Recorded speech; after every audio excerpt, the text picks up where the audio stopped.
Record. Okay, so hi everyone in my group. Hopefully you're all watching this.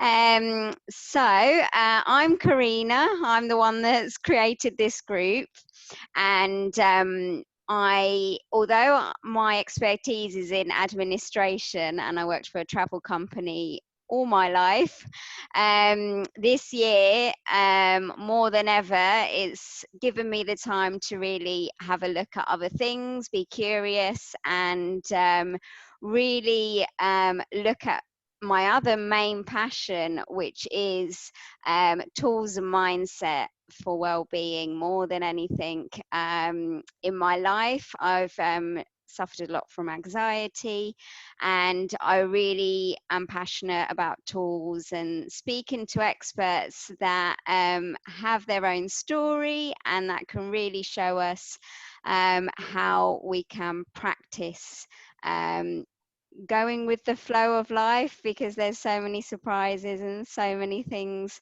that happen, especially this year. So I'm really lucky today that Helen Hardware has agreed to do an interview regarding her own story of work-life flow and how it's flowed to where she is today, and also how she became a rapid transformation therapist and what that's all about. So Helen, introduce yourself and tell us your story and a bit more about what you do. Yeah, thank you very much for interviewing me. So I'm Helen Hardware, and I call myself a rapid confidence coach. Now, that is because I combine both rapid transformational therapy and coaching to work with my clients. So I specialize in helping women in the wellbeing and fitness industry get confident being visible in their online business so that they can connect with more clients and grow that business that they're really dreaming of. So yeah, it's been quite a journey to get here. Yeah, amazing. So you've had as well your experience with work, because obviously I've worked mainly for a big company all my life, and then this year with everything happening, I've kind of looked into the possibility of being a business owner and what that world is all about, and also the how your brain really sort of makes you worry about things. It really makes you fearful, self-doubt. There's a famous imposter syndrome that a lot of people are talking about at the moment, which is so true, where you think, well, am I really good enough? Am I really able to do something different with my life when I've done the same thing for so long? So tell us a bit about your experience with that. So I started out my life as a solicitor, and when I was at school, I knew I wanted to do something that paid good money, and I came from a very working class background and seen my parents struggle, so I wanted to do something that I knew I'd earn a lot of money in. So I went off and became a lawyer, but underneath all of that was this little niggling belief that people like me didn't really become lawyers. And my grandmother had told me that before I went to college. And when I qualified, I had crippling anxiety. I didn't know that that's what it was at the time. I knew something wasn't right. Yeah, because we But I never didn't really know. When I think about my anxiety as well, I think, "Oh, wow, I never really knew." Yeah, right, I okay, was yeah. petrified about making mistakes. I mean, really, really, cold sweats at the idea, waking up in the middle of the night panicking. Had I got something wrong? Had I done something wrong? Was I going to get into trouble with the Law Society or with my firm? Or, maybe somebody would sue us. Of course, I never did. It was all just in my mind. But that fear was absolutely overwhelming. And yeah, night sweats, feeling sick, all sorts of things, constantly getting through the day, waiting for somebody to tap me on the shoulder and say that I didn't belong to be there. So complete imposter syndrome. And after just 15 months, I'd had enough. I didn't really talk to anybody about it. I was afraid that if I talked about it, I'd be seen as weak and it would damage my career. I tried talking to my mum, but she didn't really get it and sort of just told me to man up, really, which I knew I couldn't just do. So I left the industry after just 15 months and went to work in banking instead. And for a while, I thought I'd sort of run away from that anxiety. And made lots of excuses. On paper, there was a lot of great reasons for moving on to the role that I did. Yeah. And it actually paid me more money than being a solicitor. Wow. But the reality was that fear was always there. What if I made a mistake? What if I got something wrong? And the financial services sector is really great at career development. You're really encouraged to learn new skills and progress and move on. But what that enabled me to do was every few years, couple of years really, move on to a different role, in that sort of feeling of, really, I was running away, because what if I'd made a mistake that would catch up with me? So I was always running from the next thing to the next thing and the next thing. But there was always that fear underneath that I'd get something wrong. And ultimately, that led to burnout. The anxiety got bigger and bigger and bigger, and I got a big promotion, and I just felt like I couldn't cope. So I really, burnt out is the word for it. I got diagnosed with fibromyalgia. I went from being a very fit, active, and healthy person to being more exhausted than you can ever describe. If you've never experienced a chronic fatigue illness, I don't think anybody really understands how that feels, that absolute total exhaustion. And I really, really struggled. But as part of that burnout, I recognized that I needed to do something else. Yeah. And there was a spiritual awakening in part of that. And I knew that I'd always wanted my own business, and it was time to then start looking at how I could do that and how I could grow and develop and bring more into my life. And I guess that was the start of my personal development journey. Yeah, it's really interesting, and I think as well that's really resonated me with that feeling that you're going to make a mistake. That's very much what it is for me. At the well, I've had it at work, and I've had it with driving. That I constantly fear. Even today, when my partner was driving, I was in the car and I jumped, and he was like, "What is it now?" And I was like, "I get visions that, something's going to happen." It's that real thing, and people that don't have it really don't understand. And especially, I mean, I never was diagnosed with chronic fatigue, but I do remember the feeling of somebody else actually that I watched described like walking through treacle or walking through chewing gum. Like the most simple things are so hard. As well with driving, I really struggle taking my foot off the brake, because then it's like a loss of control, and it's a real like, my partner's like, just take your foot off the brake, and I'm like, it's not that easy. It's like prizing something open that's so stuck there. But it is true that through these experiences, you really do feel a sense of, this must be happening for a reason, and I really hope that I can learn from this and help other people. And there is this real feeling of wanting to help other people and share with other people. And there's so many things out there. A lot of people say to me, well, do you have one specific thing that you do? And I'm like, no, I really love all different tools. I'm very much like, 1 minute I'll do meditation, 1 minute I'll do yoga. And even I was given a mandala coloring in book for my birthday, and now I'm really got into doing that. And I'm like, oh, I never thought that I would actually want to sit there and color in, but it's so relaxing. And I love finding out about more tools. But there is also this business thing where you have to really find your lane or find your niche that people are talking about. And it's really hard when you don't actually know what that is. So how did you end up with this specific type of therapy, the rapid transformation, which I think you have said combines quite a few different tools? But how did you actually get to wanting to do that specifically? Well, it's a bit of a peculiar story. So just before my burnout, I started doing Kundalini yoga. And I know you and I have talked about this before, because this is something you do. And I was doing a kriya on the mat at home one day, and this voice popped into my head and said, "You are enough." And it was my voice, but I didn't think it. Yeah. And it was the strangest thing. And I sat there and went, I don't know what that was. That's a little bit crazy. Okay. Moved on, forgot about it.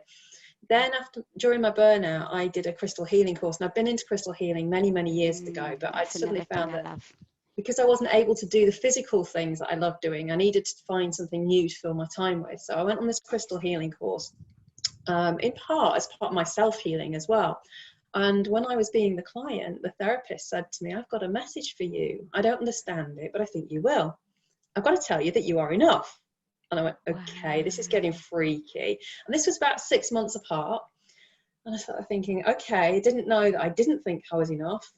This is very strange. And then I came across a lady called Marissa Peer, and I can't actually remember how I first found her, but Marissa calls herself the UK's leading therapist, and she has developed a tools and techniques which is rapid transformational therapy, and it combines the best parts of NLP, CBT, neuropsychology, and other things as well, so that it really gets to the heart of an issue. Now, Marissa's theory is that everything in life that's a problem boils down to this belief that you're not enough. And I sat there and went, finally, I get it. And then when I was thinking about doing the training with her, I woke up the next morning and the words "you are enough" were just going over and over and over. So I took this as a sign from the universe to train in it. But when I was doing my training, I had a session for the fatigue that I was still experiencing, because I got a lot better. It was a couple of years after my burnout, but there was still that exhaustion. And I had a session for the fatigue, and in that moment, bam, it just went. And I was like, wow, this is amazing. I've never had it back. A year and a half later, and there's still, I get tired, but within normal parameters, not in the same way. And it was a little thing. One of the tools that we use engages with the part of us that's causing the problem to understand how it's trying to help us in some way, because even those parts of us that we don't like are in some way trying to help us and protect us. And I thought I knew what the purpose of that part was consciously. I'd already done some journaling around it and things like that.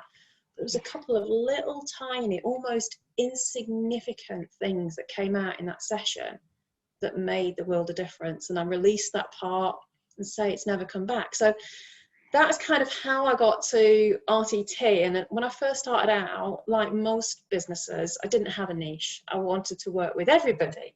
But you'll know from your work that, you ultimately you end up with a niche because A, you need a niche for marketing purposes, but B, it's who you really resonate with. So I tracked the types of clients that I was working with over the first 6 months, 9 months, and a year.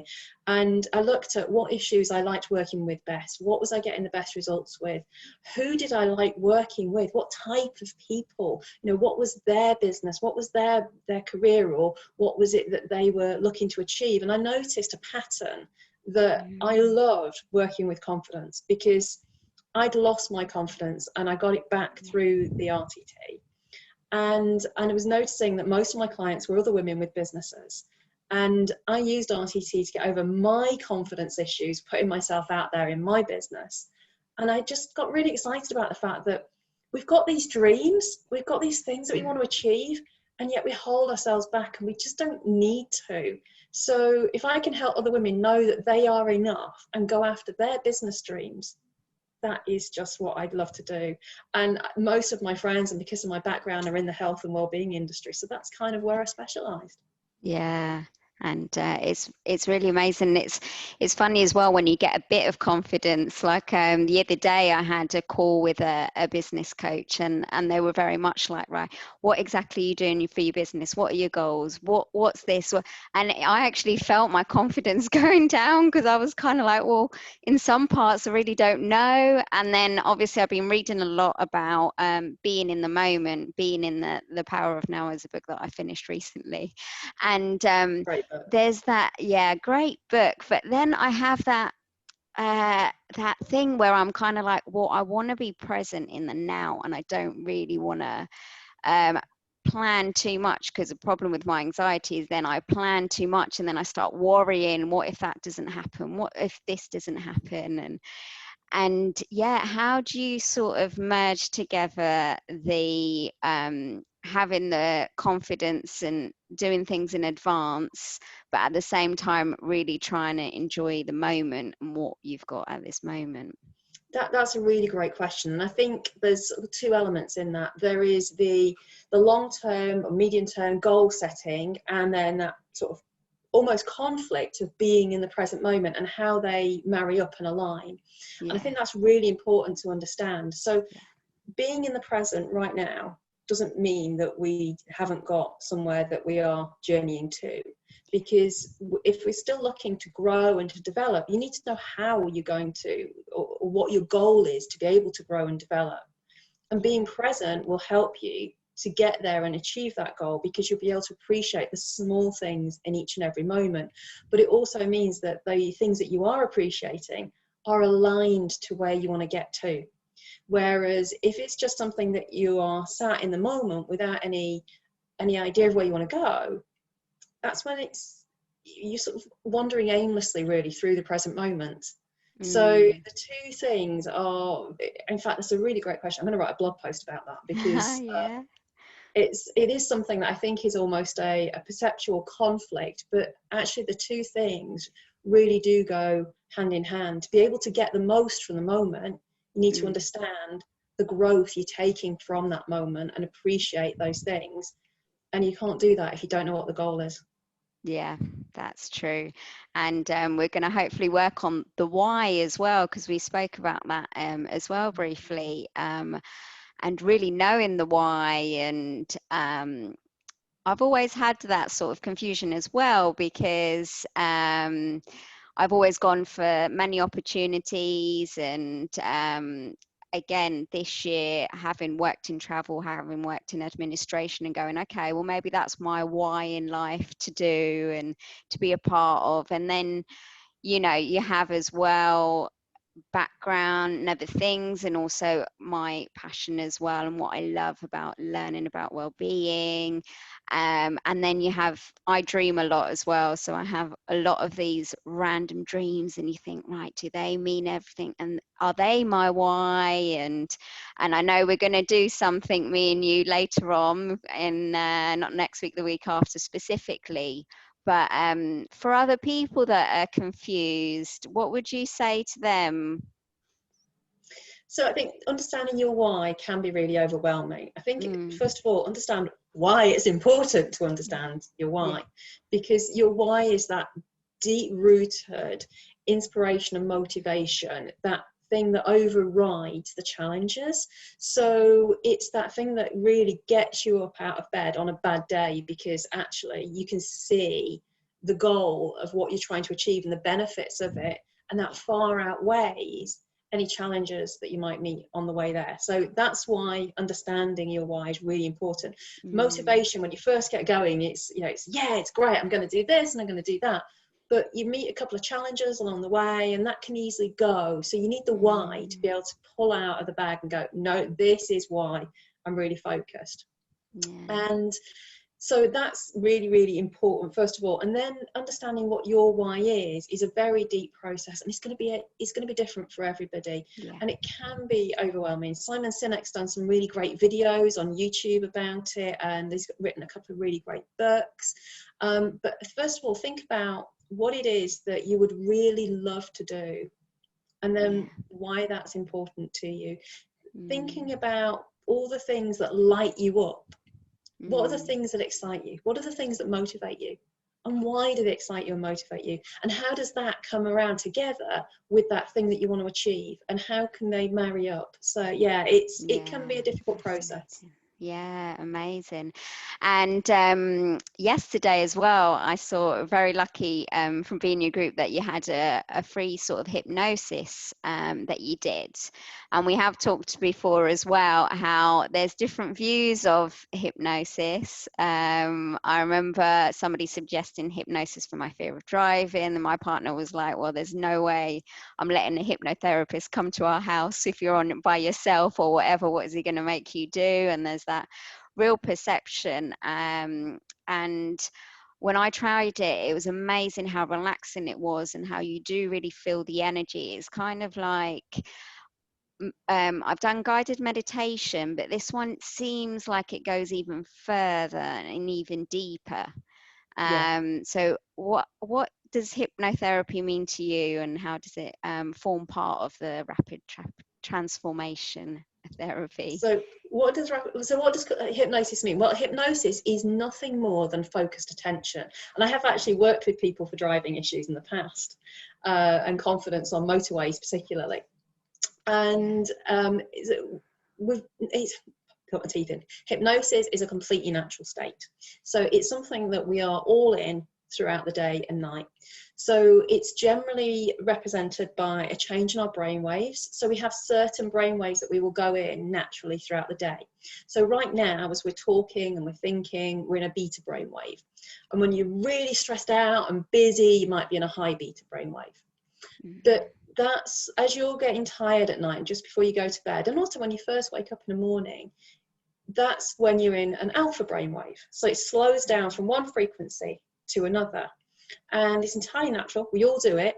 And the alpha brainwave is quite often called the creative brainwave, because you have it late at night. You know how a lot of creative people say, oh, I'm really most creative just before I go to bed, in the middle of the night. It's because they're in that alpha brainwave. And hypnosis is just about focusing your attention, and it naturally slows the brain waves down to a very, very similar state. So you go into an alpha brain wave, and as you go deeper into hypnosis, you can go into theta and even delta brain waves as well. But really all it is a focus of attention. So if you've ever been sat watching a film and you forget you're actually sat on the sofa or in the cinema watching a screen, you're completely absorbed in the story. That's a form of trance or hypnosis. And the same thing when you're driving down the motorway and you suddenly go, oh, how did I get here? I don't remember driving the last few miles. That's driving trance, because your attention is absolutely focused on what you're doing. And hypnosis is exactly the same. It's about a focus of attention on yourself and going deep within. And what happens that's different to sort of a meditation, in meditation, the mind quite often sort of will go off somewhere, and people expect that to happen. But quite often hypnosis is done in those alpha brain waves where you're still completely consciously present, but things can pop into your mind that weren't there before. And that's because it sort of opens a cat flap between the conscious and the unconscious mind. So one of the tools that we use in rapid transformational therapy takes us back to times in our life when we've dealt with the same feeling and the same belief that's causing an issue today. And then we do healing work around it. Now, they may be long forgotten memories. It might be something that's so seemingly insignificant that you'd look at it and go, well, I can't possibly, that's just trivial. How can that be impacting me now? But your mind makes beliefs when you're really young. So that's kind of how it all works and how it all comes together. Yeah, I've heard that before. Your subconscious stores so much from your childhood, and it affects so much your day-to-day life and your stress and everything that you encounter and working in life.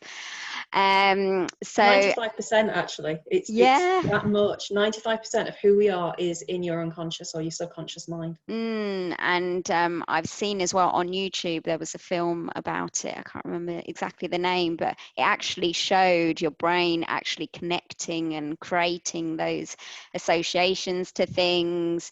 And it is possible to rewire it, but it is a practice, and it's not as easy as people think. It's not like not always a quick thing, but sometimes, like you said, in your experience, it can be as well. That's the thing with hypnosis, because it goes direct to the issue in the unconscious mind. It's much quicker to make changes. So that's why people have maybe heard of it for stopping smoking. It's a behavioral pattern, but every pattern of behavior comes from a pattern of thought first. So by dealing with whatever the thought is at the root cause in the unconscious mind, that's when change can happen much more easily and less painfully. Well, you've got lots of exciting things. So you've got a book, Spiritpreneur. You've got a program for confidence. You've got an amazing group that you hang out in, which is Get Confident, Get Visible. Really important at the moment. So many different ways of understanding a bit more about this. So it's very exciting. So how is the best way for people to contact you if they wanted to? Connect with me on Facebook, or very welcome to join my Facebook group, and get in touch. Yeah, brilliant. Well, thank you so much for sharing with me. I will be posting this on my group, and hopefully we'll get some more comments. I'd love to hear from everyone watching this, what their thoughts are, what their comments are, and I love to share these things. And I'm looking forward to speaking to you again, and hopefully someone else will as well. So again, thank you for your time, and hope I will be speaking to you soon for sure. Is there Thanks anything for having else me. you wanted to say before we go? No, just thank you for having me. It's been a real pleasure. And yeah, what I would say to people is don't let your confidence hold you back from your business. Mm, You know, those dreams are so important. We are all deserving of achieving our dreams. So don't let your mindset hold you back. yeah, and everyone has their unique gift. I'm stealing this a bit from Marie Folio, but everyone does have a unique gift to give to the world, and it is only you that can give that gift. So that is so important. Okay, I'm gonna stop the recording now, and looking forward to everyone's comments. Thank you. Thanks.